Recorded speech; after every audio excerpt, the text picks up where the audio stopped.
लोकतंत्र में विरोध बहुत जरूरी है। सरकार से सवाल पूछना जरूरी है कि 16 दिन में बनी सड़क 16 दिन में ही क्यों टूट जा रही है।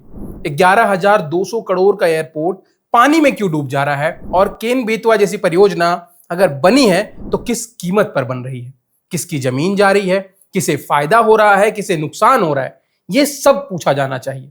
लेकिन इस सब में समस्या तब शुरू होती है जब सवाल पूछने की जगह पहले से फैसला कर लिया जाता है कि सरकार जो भी करेगी गलत करेगी।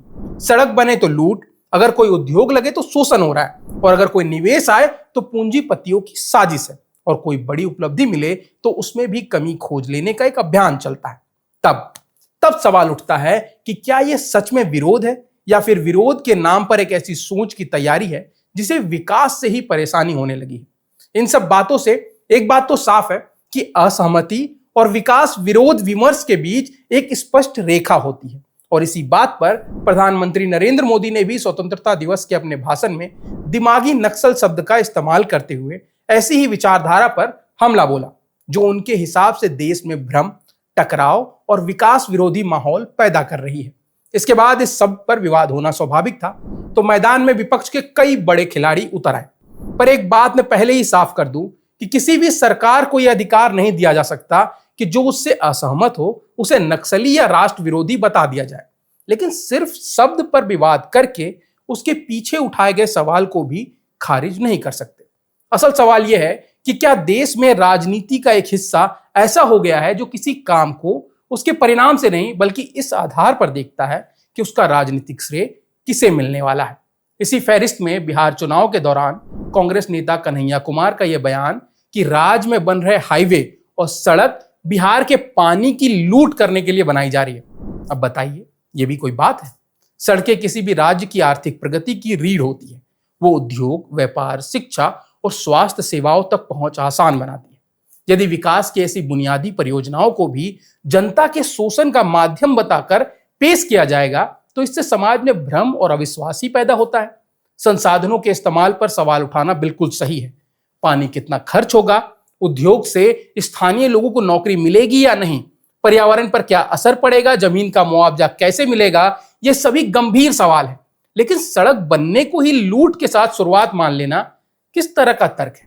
क्योंकि बिहार जैसे राज्य में बेहतर सड़कें और परिवहन कोई विलासिता की चीज नहीं है, बल्कि एक बुनियादी जरूरत है। और इसी बात को समझते हुए नीतीश कुमार जब पहली बार मुख्यमंत्री बने थे तब से ही इसे ठीक करने की लगातार कोशिश कर रहे थे। इसी तरह कांग्रेस के वरिष्ठ नेता सेम पेत्रोदा की संपत्ति पुनर्वितरण संबंधित विचारों पर भी व्यापक बहस होनी चाहिए। अमीरों की संपत्ति को बड़े पैमाने पर बांटने जैसे विचार पहली नजर में बहुत आकर्षक लगते हैं, लेकिन दुनिया के कई देशों का अनुभव बताता है कि केवल संपत्ति के पुनर्वितरण से समृद्धि नहीं आती है। अगर आप ऐसा करते हैं तो ये कहीं ना कहीं यही संदेश होगा कि जो आदमी अपनी मेहनत से सफल हो रहा है उसे उसकी सफलता का दंड दिया जा रहा है। और यही समस्या उद्योग को लेकर के भी दिखाई देती है। हमारे देश की राजनीति में वर्षों से ऐसा माहौल बनाया गया है कि उद्योगपति शब्द सुनते ही आदमी को शक की नजर से देखा जाता है। मुनाफा कमाना जैसे अपने आप में कोई अपराध हो। बड़ा कारोबार हुआ तो जरूर सरकार से मिली भगत होगी, किसी कंपनी को जमीन मिली तो जरूर कोई घोटाला होगा। लेकिन विरोध करने के चक्कर में एक सीधा सवाल हम भूल जाते हैं कि अगर उद्योग नहीं लगेगा तो रोजगार आएगा कहां से? हर युवा सरकारी नौकरी नहीं कर सकता, हर गांव का लड़का खेती पर निर्भर नहीं रह सकता। रोजगार पैदा करने के लिए छोटे, मध्यम और बड़े उद्योग चाहिए, कारखाने चाहिए, बाजार चाहिए, पूंजी चाहिए, नई तकनीक चाहिए और व्यापार चाहिए। पर अब इसका मतलब यह नहीं है कि उद्योगपतियों को खुली छूट दे दी जाए। सरकार और बड़े कारोबारियों की सांठ-गांठ पर सवाल होने चाहिए। नियम तोड़ने वाले कंपनियों पर कार्रवाई भी होनी चाहिए, मजदूरों के अधिकार की रक्षा होनी चाहिए, पर्यावरण के नियमों का पालन होना चाहिए। लेकिन उद्योग को ही दुश्मन मान लेना आखिर कैसी मानसिकता है? और गरीबी केवल नारे लगाने से खत्म नहीं होती है। और इसके साथ एक बात यह समझना जरूरी है कि यह केवल एक पार्टी के साथ नहीं है, यह कहीं ना कहीं हमारी राजनीतिक पार्टी का हिस्सा बन गई है। चलिए कुछ उदाहरण देख लेते हैं। जब केंद्र में कांग्रेस के नेतृत्व वाली सरकार थी तब जीएसटी को लेकर भाजपा ने कई आपत्तियां उठाई। बाद में भाजपा सत्ता में आई और उसने भी जीएसटी लागू कर दिया। पर तब फिर से कांग्रेस ने उसकी बनावट और लागू करने के तरीके पर सवाल उठाया। यानी जिस व्यवस्था का विपक्ष में रहते हुए विरोध हो रहा था, सत्ता में आने के बाद उसी व्यवस्था को जरूरी बताया गया। ठीक यही आधार के टाइम पे भी हुआ। तो अब आखिर में ऐसा क्यों होता है? क्यों भारतीय राजनीति में कई बार नीति से ज्यादा कुर्सी तय करती है कि किसी फैसले के बारे में आपकी राय क्या होगी? आधार कांग्रेस के समय खतरनाक थी और भाजपा के समय अच्छी हो गई, या जीएसटी विपक्ष में गलत थी और सत्ता में आते ही सही हो गई? हर बात पर हां लोकतंत्र नहीं है, लेकिन हर बात पे ना भी तो लोकतंत्र नहीं है। हालांकि यहां एक सावधानी भी जरूरी है। दिमागी नक्सल जैसी अभिव्यक्ति का इस्तेमाल इतना व्यापक नहीं होना चाहिए कि हर आलोचक या असहमत व्यक्ति को उसके दायरे में ला दिया जाए।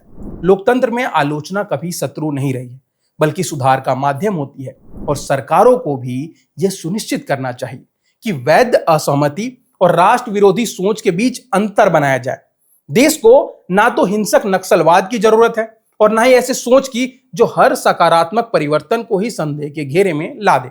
और प्रधानमंत्री की चेतावनी का सार शायद यही है कि भारत को केवल सीमाओं पर मौजूद खतरों से ही डर नहीं है, बल्कि उन विचारों से भी सतर्क रहना होगा जो समाज को निराशा, विभाजन और विकास विरोधी सोच की ओर ले जाते हैं। अब आपकी इस विषय पर क्या राय है, कमेंट सेक्शन में जरूर बताइए। और आपको वीडियो पसंद आया है तो इसको लाइक करें और ऐसे ही वीडियोस के लिए सब्सक्राइब करें बजरबट्टू दुनिया को।